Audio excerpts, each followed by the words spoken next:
eo afaka va ianao eo afaka va ianao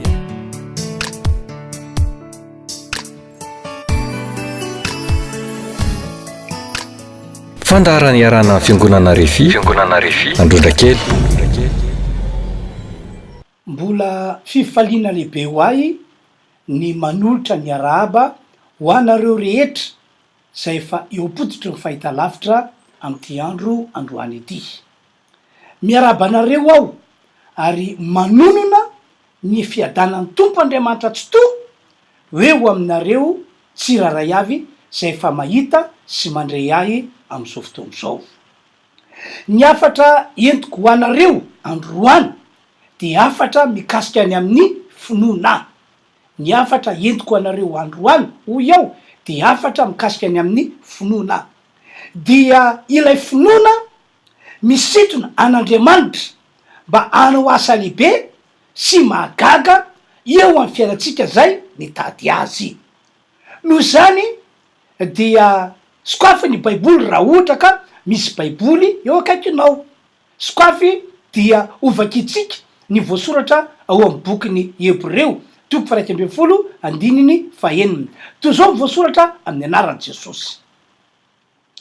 Fa raha tsy amin'ny finoana de tsy misy azo atao azahoana sitraka aminy, fa zay manantona an'Andriamanitra de tsy maintsy mino fa misy izy sady mpamahasoa zay mazoto mitady azy. Eno tsara zao afatra entiko ho anareo izao. Zava-poana ny maha-kristianina ny kristianina. Zava-poana ny mampivavaka ny mpivavaka raha ohatra ka tsy eo aminao lay finoana tokony anananao. Ho resantsika rehefa avy eo mikasika ny am'izay. Tsy misy dera na fakasitrana azon'Andriamanitra omenanao raha ohatra ka tsy hitan'Andriamanitra eo aminao lay finoana tokony anananao.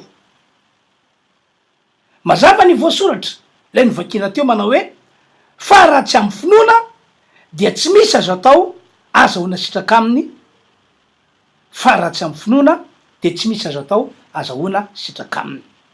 Tsy zany mantsy fa ny andrasan'Andriamanitra amin'ny olona de ity. Voalohany, ny finoana fa misy izy. Tena fahabe mihitsy ny tompo Andriamanitra. De lay Andriamanitra tompon'izao rehetra zao raha mahita olona mino fa misy izy. Tena fahabe mihitsy izy hoy ao. Tsy mety mantsy ny hoe kristianina ianao, manompo an'Andriamanitra ianao, kanefa manompo an'Andriamanitra tsy fantatry. Zavatra efa nisy fahiny mantsy zany tantarako aminareo zany. Ohatra zao ato amin'ny Asin'ny Apôstôly ato toko fa 17 de ny 13 de nisy reo olona tao amin'ny tanàna atao hoe Atena dia tantaran'ny baiboly hoe tena mpivavaka be ry zareo, mpivavaka amin'Andriamanitra ry zareo, fa saingy mivavaka amin'Andriamanitra tsy fantatra. Andao nge vakitsika ny voasoratra hoe fa raha nandeha aho ho Paoly ka nandikitra zay zavatra ivavahanareo de nahita alitara anankiray misy zao soratra izao: ho an'izay Andriamanitra tsy fantatra. Ho an'izay Andriamanitra tsy fantatra. Tsy mety ihany koa hoe kristianina ianao, manompo an'Andriamanitra ianao, kanefa tsy tena mino ny fisiny. Ahoana ny baiboly le nivakina teo ihany Hebreo 12:9. Fa raha tsy amin'ny finoana de tsy misy azo atao azahoana sitraka aminy. Fa raha tsy amin'ny finoana de tsy misy azo atao azahoana sitraka aminy. Zavatra atsapako sy hitako tokoa ange de zao hoe maro am'ireo olona manao azy ho kristianina, manao azy ho mpivavaka no manompo an'Andriamanitra tokoa, fa saingy manompo an'Andriamanitra tsy fantatra. Ambony zany tsy tena inony ny fisinina i Andriamanitra zay ivavahana. Ny titra, ny etikety milaza fa kristianina izy, manana zany izy. Fa ny finoana milaza fa misy Andriamanitra, tsy manana zany izy. Tsy olona ray na roa na telo na 5 amanenina no manana fiaina tak'izany fa maro amin'ny olona zany no antony mahatonga ny kristianina sasany tsy mahavita manao vavaka mandoagy, tsy mahavita manao vavaka maharitra mitondra ny olana, mitondra ny manahirana azy eo anatrehan'Andriamanitra satria tsy tena fantan'ilay Andriamanitra ivavahana, tsy tena mino fisian'ilay Andriamanitra zay ivavahana izy anefa amin'io azo lasaina hoe tena be olana, tena be olana, tena be olana de ina mitranga aleony mianatsimo na mianavaratra mitady vaolana fa ny hoe hiankina sy hiatehatra amin'Andriamanitra ohatrany tsy mety amin'ny sainy zany, ohatrany hoe mietehatra amin'ny hazo-boboka na miankina amin'ny hazo-boboka izy raha amporisina sy ampahiresina mba andoaky ivavaka hitondra ny olana, hitondra ny manahirana eo anatrehan'Andriamanitra. Noho ny tsy finoany fa misy Andriamanitra dia zay nambarako zay ny akamaroan'ny fiainan'ny olona velona eto ambony ty tany ity. Kristianina mpivavaka no resako am'izany. Efa nisy olona zao niresaka tamiko, tsy ndre mandeha na indroa izy no reo olona zay niresaka tamiko fa maro. Hoy izy reny tamiko, kivy a pastera, tena kivy aho, tsy misy ve zao Andriamanitra zao, misy ve Andriamanitra zao? Zany fomba fiteny zany de manambara fa tena misalasala be mihitsy izy ny amin'ny fisian'io Andriamanitra io, tena misalasala be mihitsy izy ny amin'ny fisian'io Andriamanitra io. Ry havanao, hoy ny Baiboly fa raha tsy amin'ny finoana de tsy misy azo atao azahoana sitraka aminy. Fa izao ny olona ny kristianina tena mahafantatra an'Andriamanitra zay tompony sy ivavahany kosa ary resy lahatra ny amin'ny fisian'io Andriamanitra io de izao hafa mihitsy ny fomba fiainana, hafa mihitsy hoy aho. Tsy mety raha tsy miankina amin'Andriamanitra foana izy, na olana kely ny olana na eo aminy, na olana be ny olana eo aminy, de tsy mety ny fo amam-panany raha tsy miankina amin'Andriamanitra ka mitondra an'le olana zay mianjady eo amin'ny fiainana. Mitady vaolana izy amin'ny maha-olona azy tahaka ny tenako ohatra raha fatojolana de manana ny saina nomen'Andriamanitra iaho de mitady vaolana aho amin'ny maha-olona fa ny tena olona mahafantatra an'Andriamanitra hoy iaho, tena mino fisiny de zao zava-dehibe amin'ny foana ny miankina amin'Andriamanitra amin'ny alalany vavaka. Ohatra zao misy lehilahy anankiray zay ao anaty Baiboly, voalaza ao amin'ny Genesis 3:telopolo fa Jakoba no anarany, nanana olana lehibe mihitsy ity lehilahy ity tam'izany fotoana zany. To zao ny fisehoan'le olana, nahazo afatra tamin'Andriamanitra izy, eniny tena hoe nisy fandresen-datra tao anatiny fa tsy maintsy mody any amin'ny tany ny havana izy, any amin'ny tany zay niaviny. Kanefa raha mody any izy de fantany tsara fa miandry azy any lay lehilahy tao hoe Esau, rahalahiny io. Ary efa eniny sofina fa io rahalahiny io efa nivoady hoe amin'ny fotoana zay ionako amin'ny Jakoba de tsy maintsy matiko izy. Tantara lavabe moa tantara mikasika any amin'izany. De teo anatrehan'izany de verevitry Jakoba, zay ny maha-olona ny olona, tena verevitra izy. De ina nataony hoy ianao? Nitady vahaolana izy, ary lay vahaolana hitany de tena mety. Fa saingy zao tsy afaka niankina zato isan-jato tam'izany vahaolana hitany fa mety zany izy, satria izy nino ny fisian'Andriamanitra ary fantany tsara lay Andriamanitra ivavahana.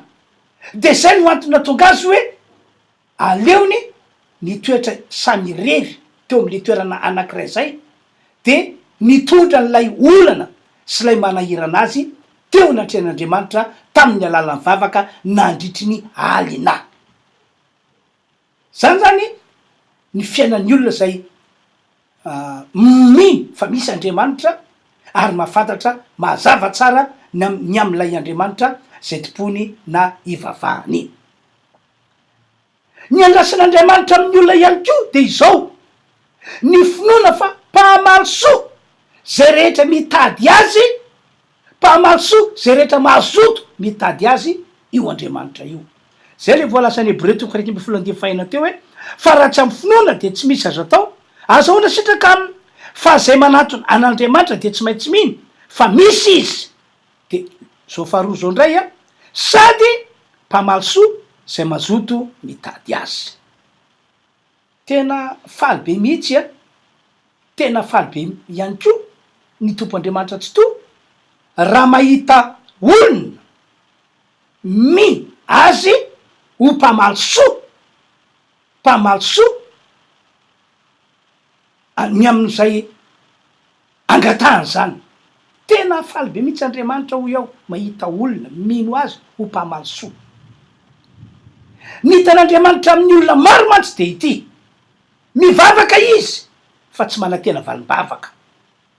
Raha taniny zao a ny olona sasany zay nanana olana de hoe efa mba nivavaka izy, de hoe nanahoana rahalahy, nanahoana ranabavy a ny am'ilay olana zay nazo anao, efa mba nentinao amam-bavaka ve? De inona valinao ianao? Efa nivavaka aloha e, fa dia hoy teo zay ataon'Andriamanitra. Zany hoe be de be zany ny olona no hitan'Andriamanitra fa tsy mino azy ho mpahamaly soa. Tena tsy mino azy ho mpahamaly soa ara-baky teny. Ry hafa aloha, ianao zay mahita sy mandray ahy am'izao fotoana zao, tomoko sy ampahereziko ianao mba ino an'Andriamanitra fa misy izy, tena misy izy, ary nino ihany koa fa mpahamaly soa zay rehetra mazoto mitady azy io Andriamanitra io.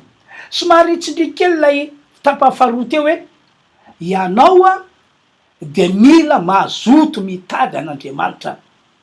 Rehefa fantatrao fa misy izy de mazoto mitady an'Andriamanitra, manana faretana mitady an'Andriamanitra, satria ny baiboly efa napahana tena hoe mpahamaly soa zay rehetra mazoto mitady azy io Andriamanitra io.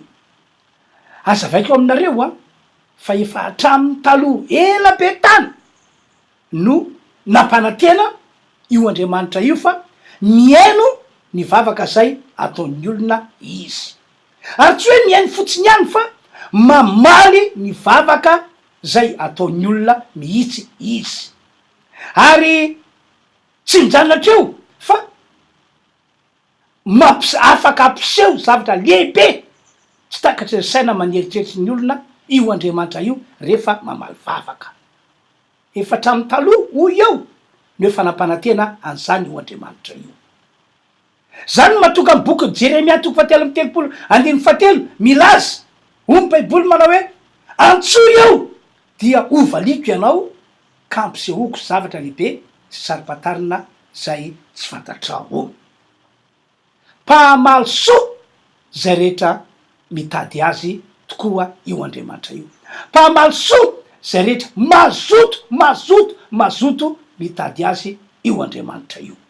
Tsy misy fahatiantoka mihitsy ho an'ny olona mazoto mitady an'Andriamanitra raha mino izy fa misy Andriamanitra. Tsy misy fahatiantoka izany, fa azo antoka fa ahamaly soa an'izany olo zany Andriamanitra. Nanamafy zany ihany koa Jesosy tamin'ny fotoan'andro nandalova tety ambony tany.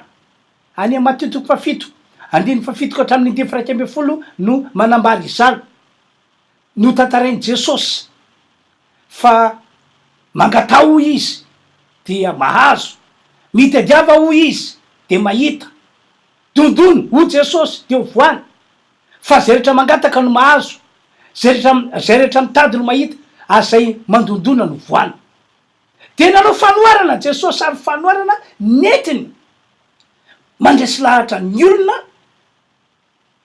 mba tena mba iny fa misy Andriamanitra ary mba iny ihany koa fa mpamalisoa zay rehetra mazoto mitady azy io Andriamanitra io. Nazavainy Jesosy aloha fa io Andriamanitra nary lanitra sy ny tany io, izy no rainy Jesosy Kristy. De nazavainy Jesosy ihany koa hoe rainareo ihany koa io Andriamanitra io. Zany hoe ho anao zay mahita sy mandre azy zany am'izao fotoana zao, raha mino anao fa misy Andriamanitra de izy no rainao, ary ianao kosa de atao amin'ny lazain'ny baiboly hoe zanany. De zao no fanoarana nataony Jesosy entina mandresy lahatra antsika. Izy aminareo o Jesosy zay ray mpianakaviana ka angatany zanany mofo ka hoe anome azy vato, raha angatany azan-drano ka hoe anome azy mena rano, ary raha angatany atody ka hoe anome azy maingoka. Ianareo na dia ratsy aza ho Jesosy malala manome zavatsoa any zanakareo, tsy mainka va fanirainareo zay ny an-danitra, tsy anome zavatsoa azy magataka aminy va averiko otra hoe Matitoko 7:7 ka hatramin'ny 9:1 no manambary zany. Raha tena dininao tokoa nge ny zava-misy resika ohatra hoe misy ray mpianakaviana any, ray mpianakaviana mpisolotoka be mamolava saika isan'andro, ary azo lazaina fa tsy mpandrara vady aman-janaka.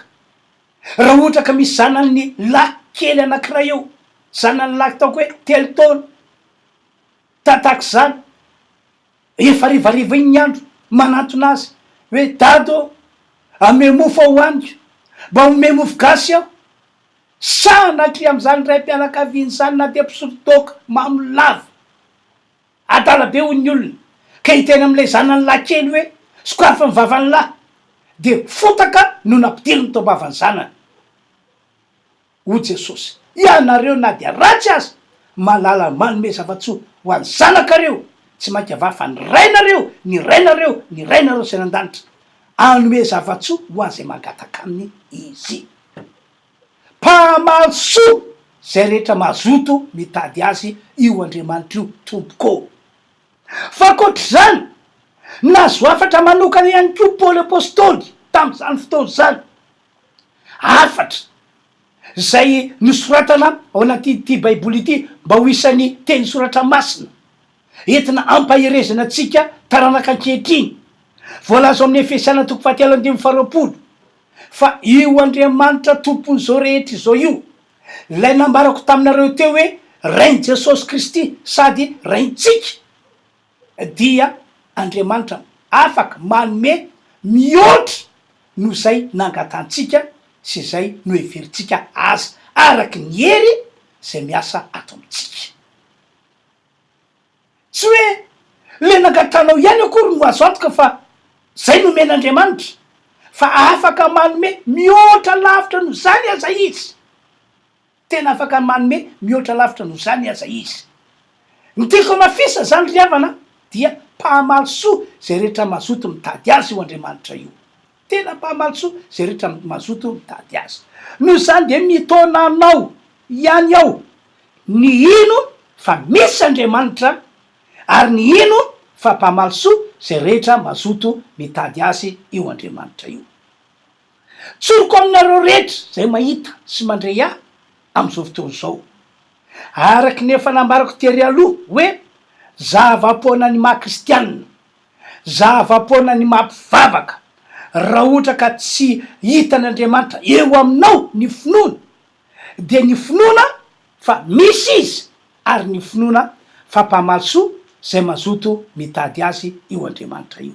Zava-poana ho eo satria ataon'Andriamanitra ahoana tompoko ny asa amonjy amalivavaka ho andre olona tsy mino azy na ho andre olona zay tsy mahafantatra azy akory.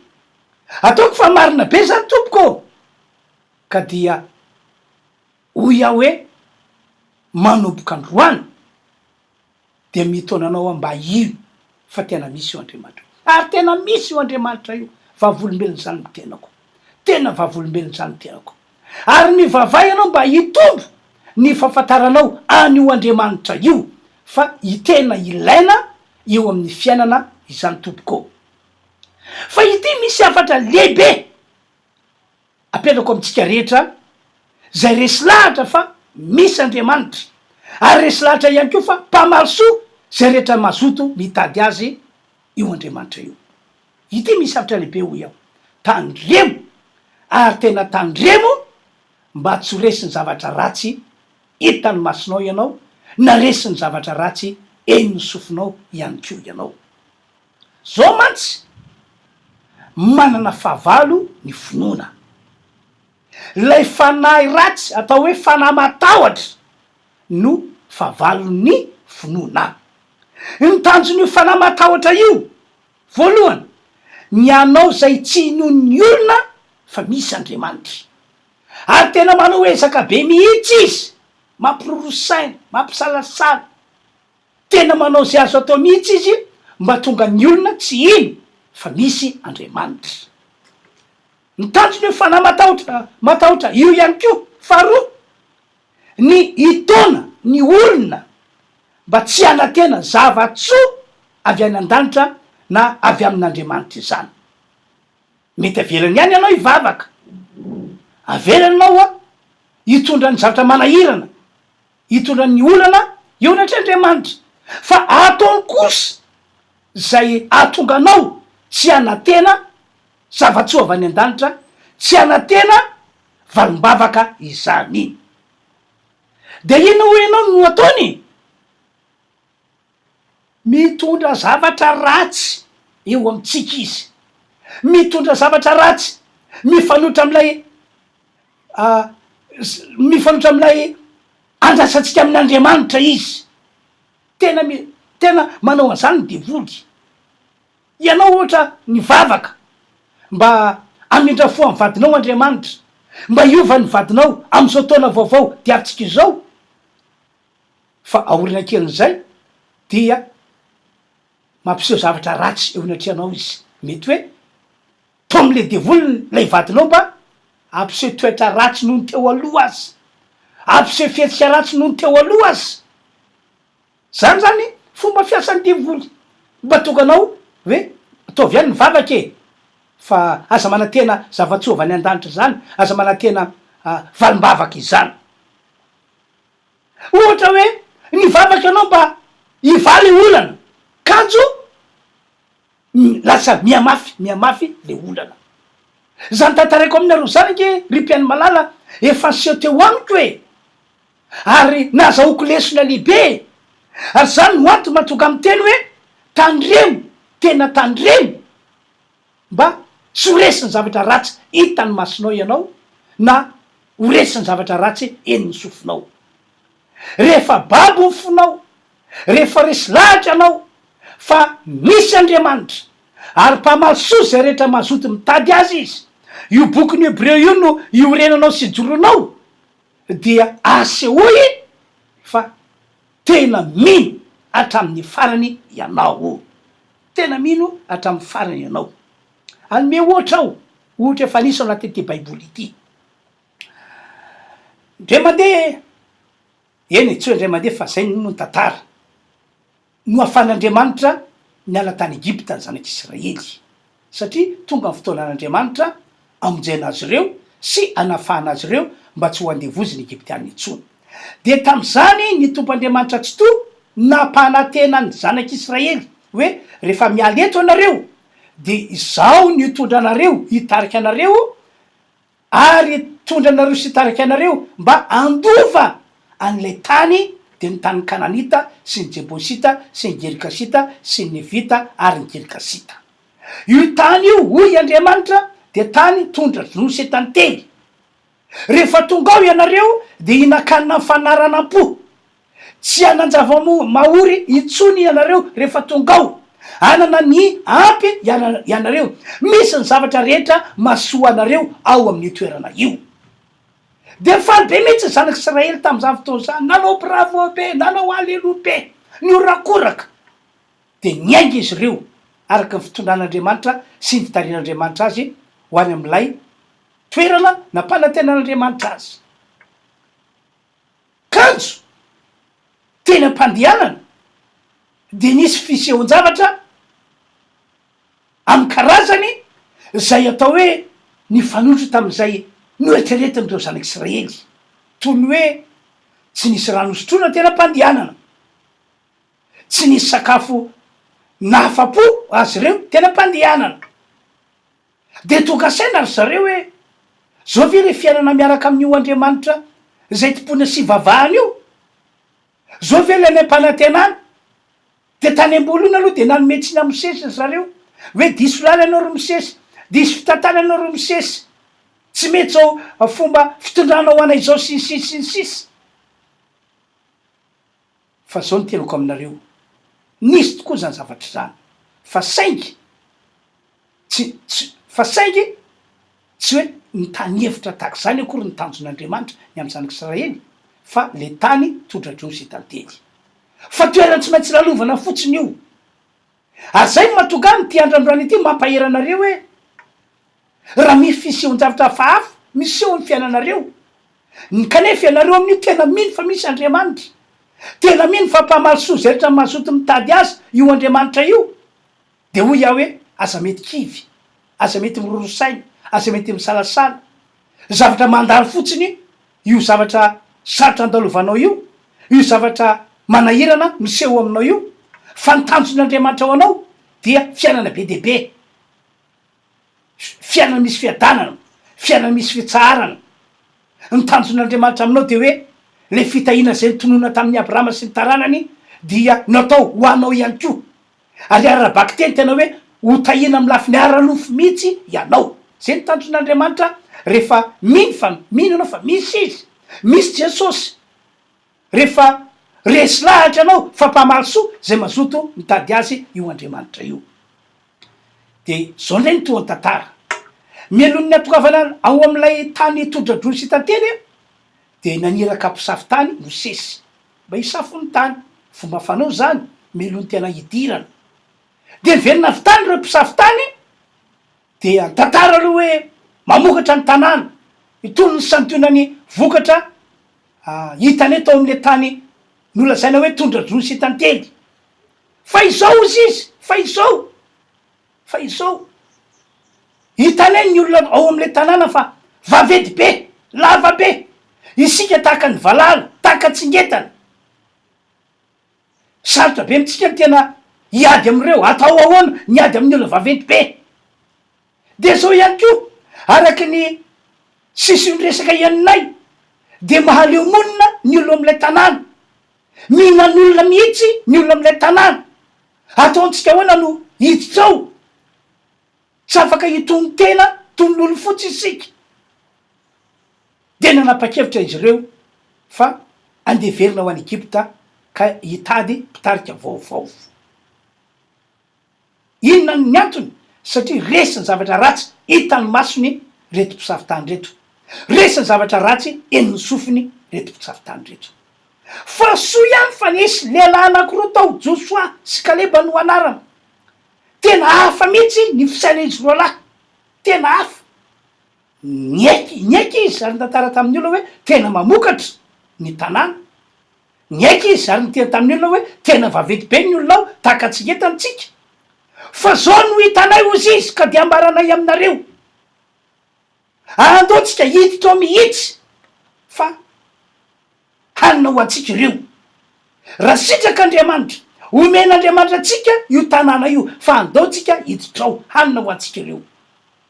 Ny fiarovany ihany koa efa hitanay fa efa niala taminy, le hialoka fiarovana, le hialoka mazika nety-izy ireo niaro tena tam'izany fotoana zany ho Josoa sy Kaleba, efa fantatray, efa hitanay fa niala taminy, andaotsika hiditra, andaotsika hiditra. Inona natonga azy roa lananao zany? Satria nijoro tamin'ny tenin'Andriamanitra izy, satria fantany tsara momba an'Andriamanitra, tena niny fisiny an'io Andriamanitra io izy, natoko zay ny olazain'Andriamanitra izy, ka tsy ny zavatra ratsy hitany masony na zavatra ratsy eniny sofiny no nekeny ho tompony teny farany ny aminy, fa de hoe zay ny olazain'Andriamanitra no marina. Ry havanao ho fa maranako ny afatra netiko anareo androany de zao, zava-dehibe amin'Andriamanitra ary tena mahafaly azy ny mahitanao manaiky ary mino fa misy izy de mitovy am'izany ankeo zava-dehibe amin'Andriamanitra ary mahafaly azy no mahita anao manaiky ary mino fa mpamaly soa zay mazoto mitady azy io Andriamanitra io ka mahatonga anao tena hoe mipratika an'izany eo amin'ny fiainanao tena hoe mipratika an'izany eo amin'ny fiainanao Paoly moa efa nampianatra any Korinthiana 2:10 de fafito hoe finoana no andehanantsika fa tsy fahitana mandeha amin'ny finoana itsika fa tsy mandeha araka ny zavatra hita ny masitsika na mandeha araka ny zavatra eny zovintsika engany ka ianareo zay nahita sy nandre aty tamin'ity androandroany ity nandre zany fampianarana etiko zany ho resy lahatra ho babo ho fonareo fa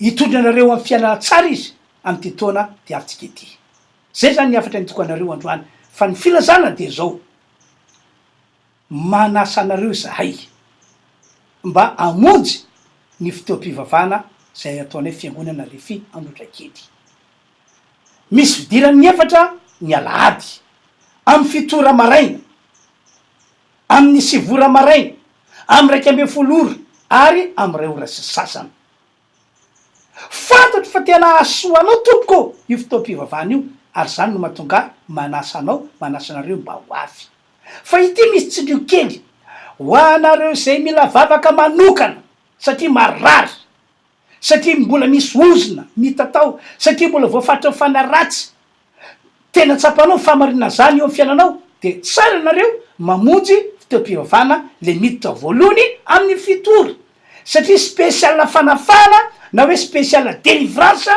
io fidirana voalohany amin'ny fito io manana fotoana lavalavitsika anaovana an'izay vavaka fanafana zay ka zay moa zany ny fanasana nataonay ho anareo ka dia mirasoa miraha fahasoavana io moa ny telefônina ahafahantsika mifandray ivavaka aritsika apetrao amin'ny fonao tananao tompo Andriamanitra tsy to tompo Andriamanitra rainay zay ny an-danitra misaotra ny amin'ny afatra nampitondrainao mpanomponao androany amangy ny olona rehetra ny anao ka ino izy fa misy anao ary ino anko izy fa mpamaly soa zay rehetra mazoto mitady azy ianao amin'ty androandroany ity manonona famiraponao ao ka amariny ny toro-teny nataoko androany stranona ny marary afana zay manana olana ho tahirany eny tsiraray avy amin'ny anaran'i Jesosy no anaovana vavaka misaotra tompo amen zay zany tompoko ny fotoanantsika ka dia mametraka mandram-piona amin'ny herindray tompoko eo afaka va ianao eo afaka va ianao